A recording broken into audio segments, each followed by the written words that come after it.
dengan lu bikin login, dengan lu mendakwah dengan cara yang berbeda sama orang-orang kan lu beda. Lu nggak menggunakan atribut lu lah. Kesusahan nggak? Ini Habib apa sih? Ya sebenarnya gue gak pakai atribut aja udah powerful ya. Banyak kritikan buat lu nih ya pribadi ya. Iya Habib itu emang jago dalam Islam. Cuman dia tuh suka belok-belokin ke filsafat ke sini. Jadinya terkesannya Habib mau cari aman. Sebenarnya koridor Islam itu ya aman. Iman itu untuk memberikan rasa aman. Sehingga kemudian kita bisa tenang untuk berkata amin. Media sosial itu kalau nggak pakai agama, itu kan menjadi media asosial. Berapa banyak orang yang justru tidak bersosialisasi karena media sosial. Is religion still relevant? Akan selamanya relevan. Karena kita adalah makhluk Tuhan dan semesta ini adalah ciptaan Tuhan.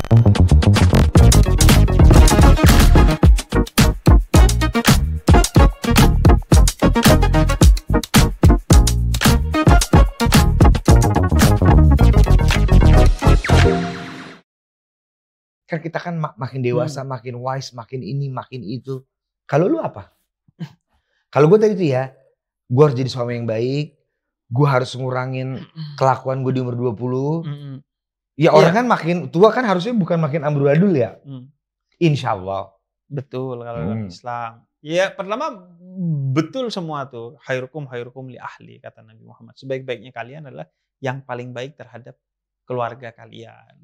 Kemudian seringkali seiring dengan pertambahan usia kita, umur kita gak bertambah. Karena kalau dalam Islam, usia itu angka, umur itu kesadaran. Makin tua tapi gak makin dewasa. Itu yang gue khawatirkan. Oke, bokap gue lu. Bokap gue juga ngomong gitu, kayak dia Islam deh. Hah? Sama begini. Apaan sih gue bilang? Iya, terus kalau gue sih, yang gue khawatirkan juga ini Nat. Kayak semakin gue tua pasti dakwah gue kan semakin tidak relate dengan anak muda baru yang tumbuh kan. Kayak Gen Z lah. Kalau generasi milenial itu kan masih selevel dengan gue. Tapi Gen Z, apalagi nanti Gen Alpha udah pasti tidak relate dengan dakwah-dakwah gue. Nah, gue tuh ingin ada regenerasi, ada pendakwah lain yang kemudian lahir dengan gayanya sendiri sesuai dengan zamannya agar bisa diterima oleh orang-orang di zamannya. Wow. Itu yang lagi lu pikirin. Lagi gua pikirin. Sama juga kayak legacy apa lagi nih yang bisa gua tinggalkan. Karena kalau dalam Islam sebaik-baiknya kematian adalah kematian usia tapi kehidupan umur. Okay, nice. Kematian angka, tapi kehidupan kesejahteraan yang diberikan kepada orang lain. Kebaikan dan kontribusi serta legacy yang diberikan kepada orang lain. Karena kata Al-Quran tuh, وَلَا تَحْسَبَنَّ الَّذِينَ قُتِلُوا فِي سَبِيلِ اللَّهِ أَمْوَاتًا بَلْ أَحْيَاءٌ عِندَ رَبِّهِمْ يُرْزَقُونَ.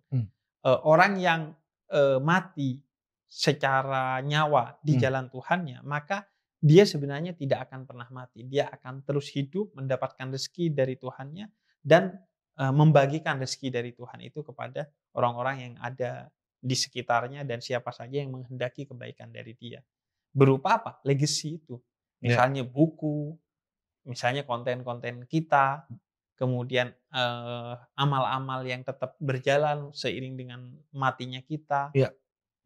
Jadi dia tetap hidup walaupun sudah tidak lagi bernyawa. Yang lebih berbahaya lagi, dia sudah mati meskipun masih bernyawa. Kayak zombie.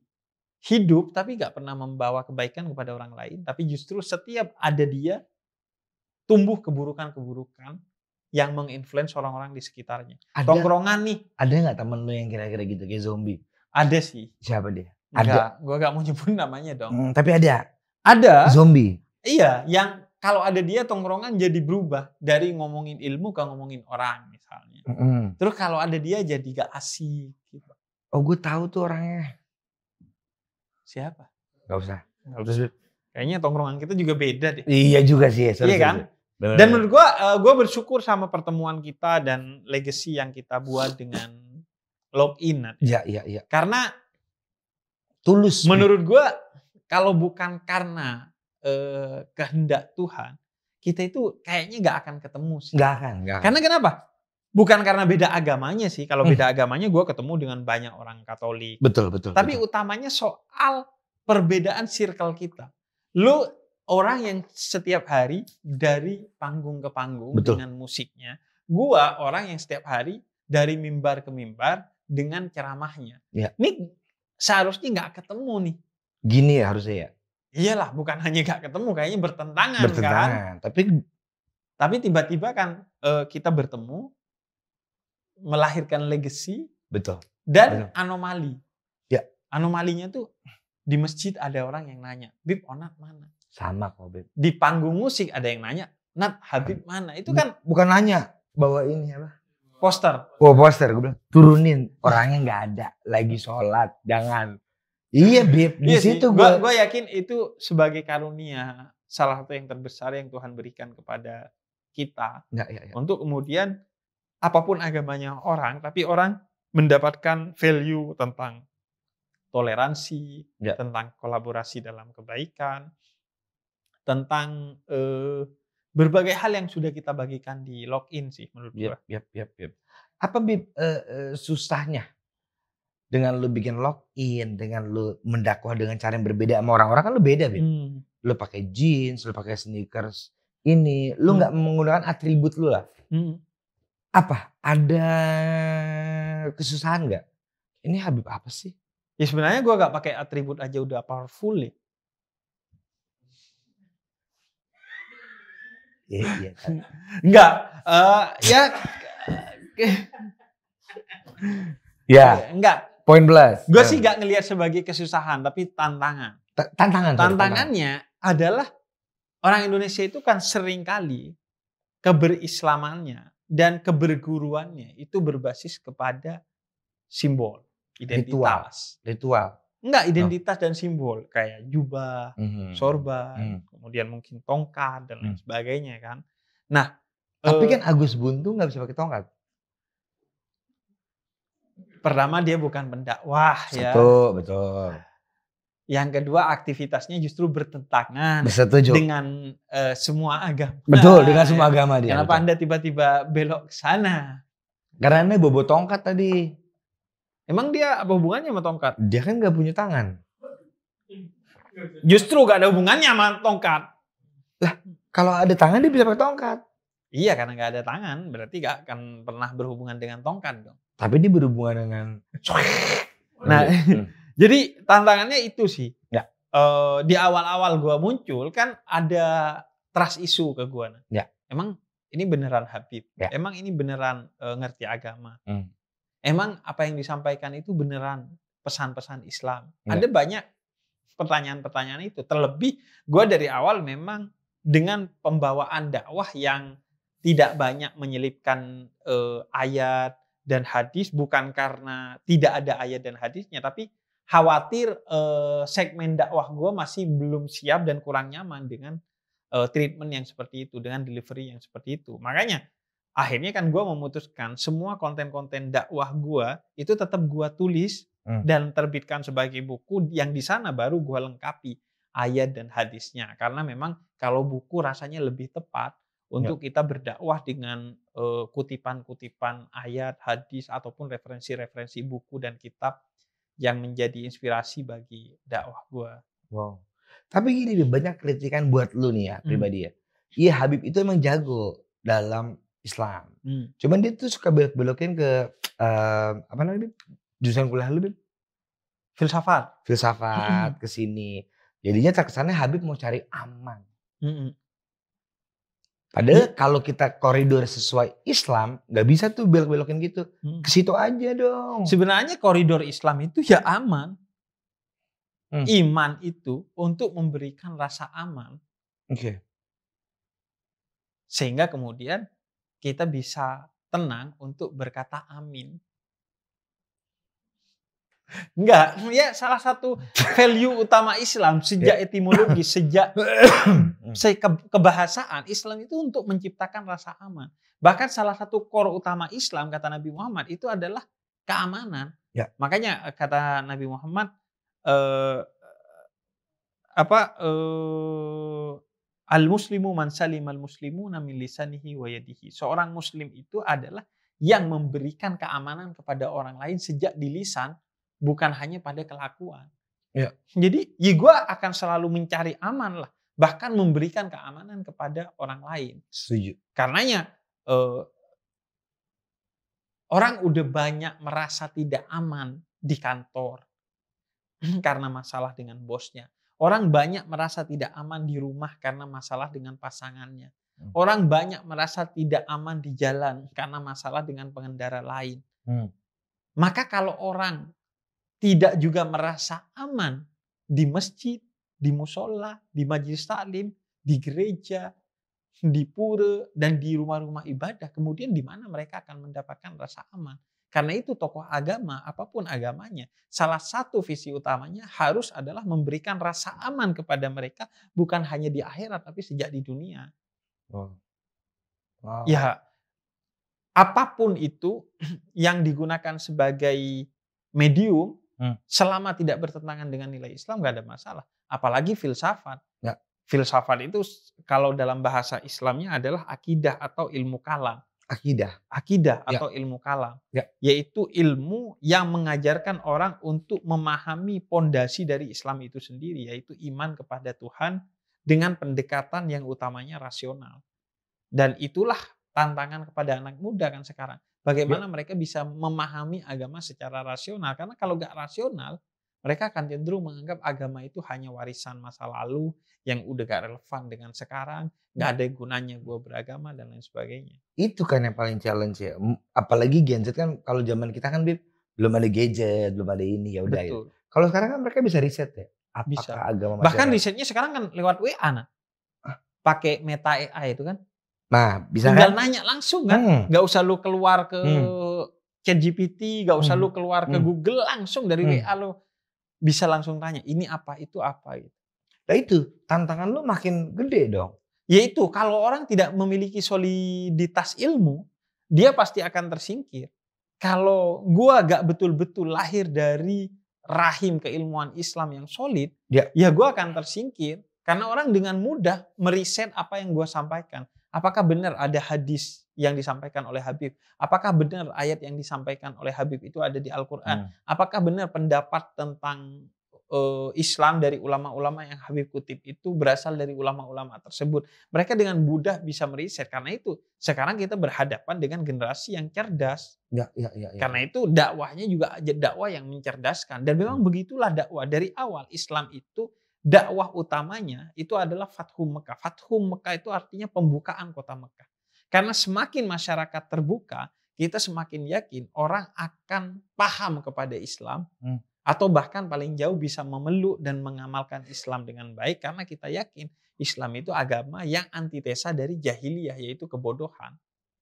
Jadi semakin orang berpikir terbuka, kita meyakini semakin dia akan paham kepada Islam. Susah nggak bikin bisa kebuka? Tentu itu sesuatu yang susah ya. Kalau dulu kan tantangannya itu adalah mitos. Apa yang disebut dengan close minded dan lain sebagainya. Tapi kalau sekarang kan tantangannya adalah ada agama-agama baru di luar agama yang telah ada sebelumnya kan. Ya.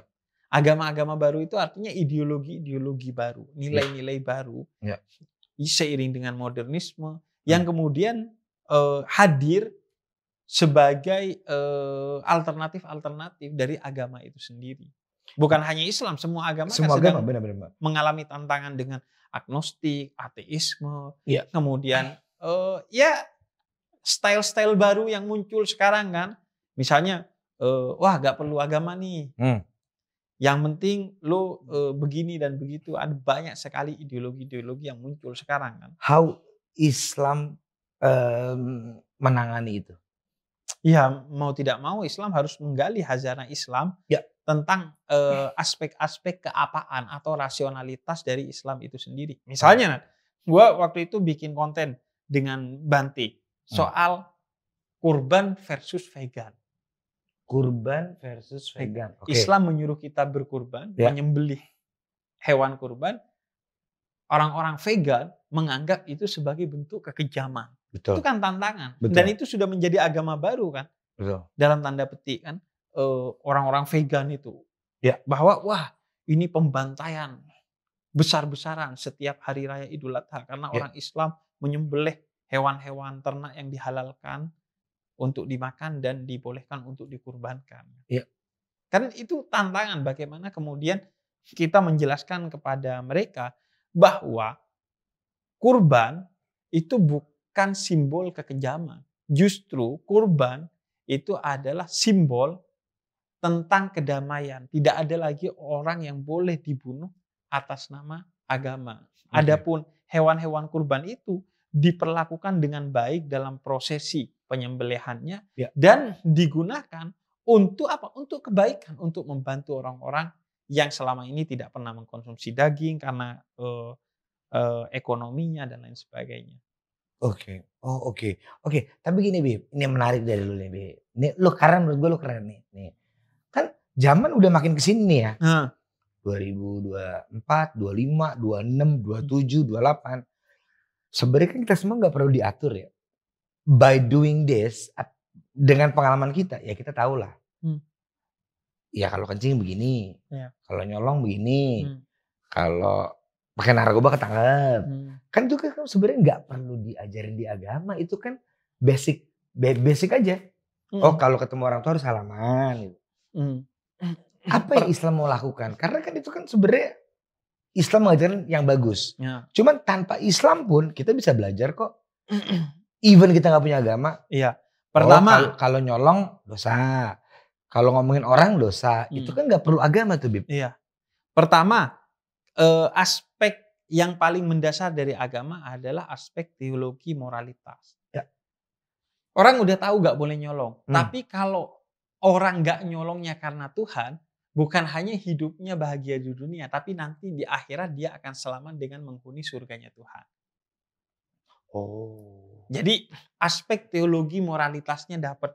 Ya. Lu sama-sama gak nyolong, tapi kalau gak nyolongnya karena Tuhan, bukan hanya di dunia lo oke, tapi di akhirat lo juga amazing. Wah. Itu satu. Kemudian, gue bisa contoh nih. Iya gue tahu kok Muslim tuh ngajarin kita harus berbakti kepada ibu, kepada bapak. Tapi tanpa Muslim, tanpa Kristen, kita juga tahu kok. Kita emang harus berbakti, itu emang udah logik. Iya. Iya kan sekularisme itu tumbuh di negara-negara barat karena hal ini. Karena orang nganggap gak butuh lagi agama untuk mengatur kita karena hidup kita sudah teratur dengan rasionalitas yang di backup oleh kehadiran negara. Ya. Misalnya Islam mengajarkan lu harus bertanggung jawab ke tetangga lu. 40 tetangga kanan, kiri, depan, belakang kalau lu di apartemen atas bawah. Tapi sekarang itu lu gak perlu. Karena sudah ada hukum yang mengatur bagaimana hidup bertetangga dengan baik. Tentang property right. Orang tidak boleh melanggar hak atas properti orang. Property right. Iya kan? Yes. Di barat itu berkembang pesat. Yeah. Kemudian tentang asuransi. Lo gak perlu lagi membantu orang lain karena setiap orang sudah memiliki asuransi dan lain sebagainya. Yeah. Iya, tapi selain aspek tadi teologi moralnya, juga tidak menutup kemungkinan apa yang disebut dengan kemajuan dalam perspektif sekuler itu justru kemunduran dalam perspektif Islam dan agama-agama lainnya mungkin. Misalnya ya. Misalnya nih. Iya. Seru nih gue suka nih. Nah, sebagai contoh, ketika Islam hadir itu perempuan, kasta-kasta kulit hitam itu direndahkan. Ya. Islam justru hadir untuk mengangkat derajat mereka. Oke. Kemudian Islam melawan perbudakan. Islam melawan eksploitasi terhadap perempuan. Tapi justru sekarang kita lihat perbudakan, walaupun nggak atas nama perbudakan, eksploitasi terhadap perempuan, walaupun tidak atas nama eksploitasi terhadap perempuan, itu terjadi di mana-mana. Oke. Atas nama kemajuan. Cewek itu harus begini, harus begitu. Yang secara value itu merendahkan perempuan. Gue gak mau menjelaskan detailnya karena gue gak mau terjebak di sana. Tapi setiap kita sudah tahu bagaimana kemudian terjadi perbudakan-perbudakan itu. Atas nama misalnya senioritas. Ya. Yang kadang perbudakan itu bahkan di atas namakan agama. Seolah-olah Habib misalnya. Lebih mulia, lebih tinggi dari yang bukan Habib. Enggak, salah satu kehadiran Nabi Muhammad itu adalah untuk menyetarakan semua orang. Mau Habib atau bukan Habib, semua orang setara di hadapan Tuhan, tergantung kepada value-nya. Siapa yang bervalue baik, maka dia lebih unggul. Jadi agama itu hadir untuk menyadarkan orang atas belokan-belokan, penyesatan-penyesatan yang dilakukan atas nama modernisme. Atas nama modernisme. Iya, misalnya gini. Padahal dia udah tahu ya. Gini, misalnya agama melarang untuk jangan berzina, jangan nusuk orang. Kan itu sudah disediakan oleh negara. Nah, pasti anak zaman sekarang mikirnya kayak, ya kita nggak butuh agama, orang kita udah tahu. Ya, aspek moralnya satu, kemudian yang kedua, agama kalau memang negaranya sudah sesuai dengan nilai-nilai agama, agama harus hadir untuk mendukung guna memperkuat kehadiran negara yang sudah sesuai dengan nilai-nilai agama. Makanya kalau dalam Islam, atiullah wa atiur rasul wa ulil amri minkum. Taatilah Tuhan, taatilah Nabi Muhammad, dan taatilah negara yang tidak bertentangan dengan Tuhan dan Nabi Muhammad. Yep. Kemudian juga misalnya tadi itu ada riset-riset yang menjelaskan tentang ketika dulu dunia ini dikelola oleh agama, alam ini baik-baik saja. Karena relasi kita dengan alam itu baik. Ya, setuju. Agama mengajarkan untuk memperlakukan alam seperti lu memperlakukan diri lu sendiri. Ya. Relasi kita dengan alam itu subjek dan subjek. Bukan eksploitasi. Salah satunya misalnya dalam agama nggak boleh mubazir, karena mubazir itu berlebih-lebihan, simbol eksploitatif. Setuju. Karena itu relasi kita dengan alam baik, maka alam baik-baik saja selama belasan abad sampai abad ke-16. Kemudian di take over oleh sains melalui apa yang disebut dengan zaman pencerahan, di mana sains dan teknologi berkembang pesat dan menguasai peradaban dunia. Sejak kalau dalam filsafat René Descartes mengatakan aku berpikir maka aku ada. Cogito ergo sum. Cogito ergo sum. Ditandai oleh revolusi industri di Prancis dan di Inggris. Dan apa yang terjadi? 3 abad, dari abad ke-16 sampai abad ke-19, dunia dikelola oleh apa yang disebut dengan sains dan teknologi dan dipromosikan sebagai Aufklärung, zaman pencerahan. Justru itulah yang menjadi zaman kegelapan dan itulah yang menjadikan dunia hancur. Alam dieksploitasi sebegitunya, maka kemudian alam menjadi seperti sekarang. Akhirnya baru sekarang kita disadarkan bahwa beberapa puluh tahun lagi PBB menyatakan kita akan mengalami kiamat iklim. Karena kenapa? Relasi kita dengan alam yang dibangun oleh orang-orang yang mengatasnamakan sains dan teknologi dengan promosi zaman pencerahannya justru eksploitatif terhadap alam sehingga alam rusak. Bencana alam di mana-mana. Akhirnya kita mengalami krisis iklim. Jadi tetap aja agama itu harus hadir untuk memastikan apa yang kita sebut sebagai kemajuan itu berbasis kepada moralitas. Tidak bersifat tak bermoral. Kalau enggak misalnya kita bicara kemajuan nuklir deh. Kan zaman modern sejak abad ke-16 bikin kemajuan di bidang nuklir kan. Wow, ada alat-alat medis yang berbasis nuklir, ada listrik yang berbasis nuklir, tapi ada juga senjata berbasis nuklir yang membuat dunia mengalami bencana salah satu yang terbesar dalam sejarah dunia ini, yaitu bom nuklir di Hiroshima dan Nagasaki. Di sanalah pentingnya agama, agar kemajuan nuklir tidak digunakan untuk menghancurkan sesama manusia, makhluk lain dan alam semesta. Tapi nggak works kan? Pada intinya sekarang semua punya nuklir. India punya nuklir, Iran punya nuklir, Amerika punya nuklir, Rusia. Ya karena itu agama berarti akan tetap relevan di setiap zaman itu. Misalnya media sosial lah nanti ya. Media sosial itu kalau nggak pakai agama itu kan menjadi media asosial. Berapa banyak orang yang justru tidak bersosialisasi karena media sosial. Betul. Iya nggak? Lu ke kafe-kafe deh. Orang pada main HP semua, padahal janjiannya ketemuan nongkrong bareng. Berapa banyak orang yang justru bertengkar karena media sosial. Lu kadang punya nggak temen yang kalau ketemu tuh senyum-senyum, omongannya baik, tapi di grup WhatsApp omongannya ngehe. Nggak ada. Jadi kayak monster. Ada aja orang-orang yang begitu. Iya. Maka butuh moralitas agama untuk memastikan kemajuan teknologi di bidang digital ini menjadikan media sosial tetap menjadi media sosial, yaitu media silaturahmi. Tidak justru menjadi media ansosial yang justru membuat kita ribut. Tapi kenyataannya kan begitu sekarang, Bib. Second account. Ya itu dia. Makanya justru itu menyebabkan agama masih dan terus relevan bagi kita. Karena gini lah Nat ya. Nggak relevan lah. Yang paling dasar lah Nat ya. Negara bisa ngatur lo di jalan. Negara bisa ngatur lo di fasilitas-fasilitas umum. Tapi negara gak bisa ngatur lo di ruang-ruang privat lo. Contohnya? Contohnya di dalam rumah. Itu kan properti right lo. Ya. Hak lo. Ya. Lo mau ngelakuin apa aja terserah lo. Yang bisa masuk ke ruang-ruang terdalam itu hanyalah agama. Dan berbasis bukan keterpaksaan. Kalau negara berbasis keterpaksaan. Kalau ini berbasis kesadaran. Lu melakukan itu bukan karena takut hukum. Tapi karena lu sadar bahwa seharusnya manusia begitu sebagai hamba Tuhan. Wow. Jadi tetap agama memiliki peran dalam mengelola manusia. Itu tuh pertanyaan gue tuh. Is religion still relevant? Akan selamanya relevan.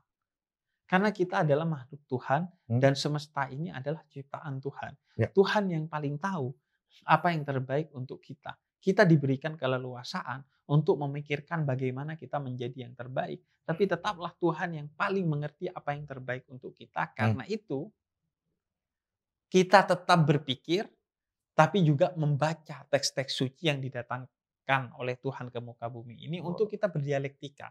Ya. Kayak gua kan, hasilnya beda dengan para pendakwah yang berjubah. Ya. Ajarannya sama, tapi cara mengelolanya berbeda sehingga kemudian menghasilkan sesuatu yang gua relevan untuk anak muda, mereka relevan untuk perempuan, ada yang relevan untuk bapak-bapak, ada yang relevan untuk ini dan itu. Gitu. Jadi agama masih relevan ya? Relevan. Walaupun tahunnya udah baru, 2025. 2030 tetap relevan. Karena gini Nat ya, menurut gue aneh kalau lu berharap pada tahun, seharusnya lu berharap pada Tuhan. Iya enggak? Benar. Cuma Karena kan, apa yang kita alami year by year, setahun demi tahun, lama-lama kayak di mana sih peran Tuhan? Contoh, Tuhan gak pernah bantu gue nih kalau gue lagi susah. Banyak tuh. Tuhan gak pernah bantu gue nih kalau gue lagi ribut sama istri gue. Nampaknya yang ngelarin gue sendiri deh. Nah itu gimana? Banyak tuh.